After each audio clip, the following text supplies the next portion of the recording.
Čo to vlastne je ten proteín?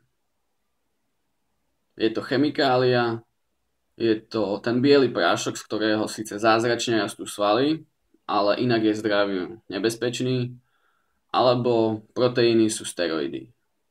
Toto sú názory ľudí, ktorí sa v danej oblasti nepohybujú a ani nevedia, ako sa proteíny vlastne vyrábajú. Ak nechcete byť takýmito ľuďmi, poďme sa spoločne pozrieť na to, ako sa vyrába najbežnejší proteínový prášok, ktorým je srvátkový.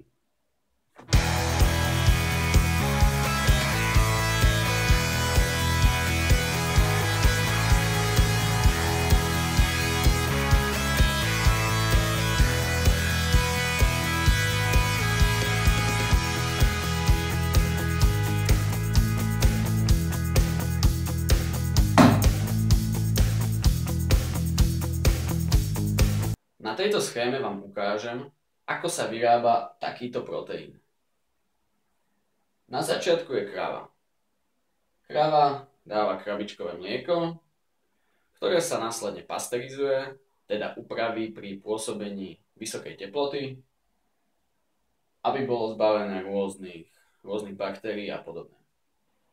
Následne sa z mlieka vyrábajú syry alebo tvarohy.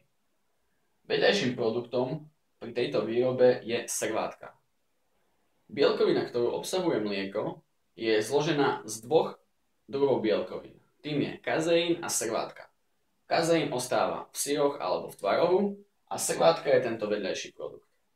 Je to tekutina, ktorá obsahuje z väčšej časti laktózu. Laktóza tvorí približne 5%, bielkoviny asi 1% a tuky takisto 1% alebo 0,5%. Zvyšok tvorí voda. Pri výrobe srvátkového proteínu chceme oddeliť proteín od ostatných zložiek, teda od laktózy a tuku. Oddeľovanie prebieha filtráciou. Najbežnejšie spôsoby filtrácie sú mikrofiltrácia, ultrafiltrácia alebo metóda krížovej filtrácie, tzv. CFM, možno ste to už videli na obaloch proteínov. Bielkoviny, sacharidy, tuky majú rozdielnú veľkosť častíc. A presne tieto vlastnosti využívajú tieto metódy filtrácií. To znamená, že sa mechanicky oddeľujú väčšie častice od tých menších a teda oddelí sa bielkovina od ostatných zložiek. Tento proces je čisto mechanický. Potom, čo nám vznikne samotná bielkovina, samozrejme, že nie 100% bielkovina, vždy sa tam nachádza určitý podiel laktózy a tuku. Takže máme bielkovinu, ktorá je stále tekutá. Tak ako mnoho iných produktov, ktoré sa predávajú v práškovom stave, je potrebné túto tekutinu vysušiť. Používa sa metóda tzv. Sprejového sušenia. Táto proteínová tekutina sa rozpráši a pôsobením horúceho vzduchu sa smerom hore odparia tekutiny a to, čo padne dole vplyvom gravitácie, je proteínový prášok bez vlhkosti. A tento proteínový prášok sa následne dostane do predajných balení.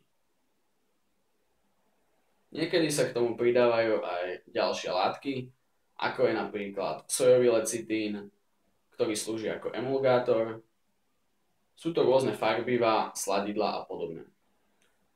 Väčšina z týchto látok sa nepovažuje za nebezpečnú, snad s výnimkou niektorých sladidiel, ako je aspartám a acesulfám draselný. Takže týmto sa radšej vyhnite. Verím, že teraz máte lepšiu predstavu o tom, ako sa vyrába srvátkový proteín a môžete vidieť, že jeho výroba sa výrazne neodlišuje od výroby dojčenského mlieka. Snad s tou výnimkou, že proteín neobsahuje veľa laktózy, ktorá zaťažuje trávenie. Ďakujem vám za pozornosť. Čaute.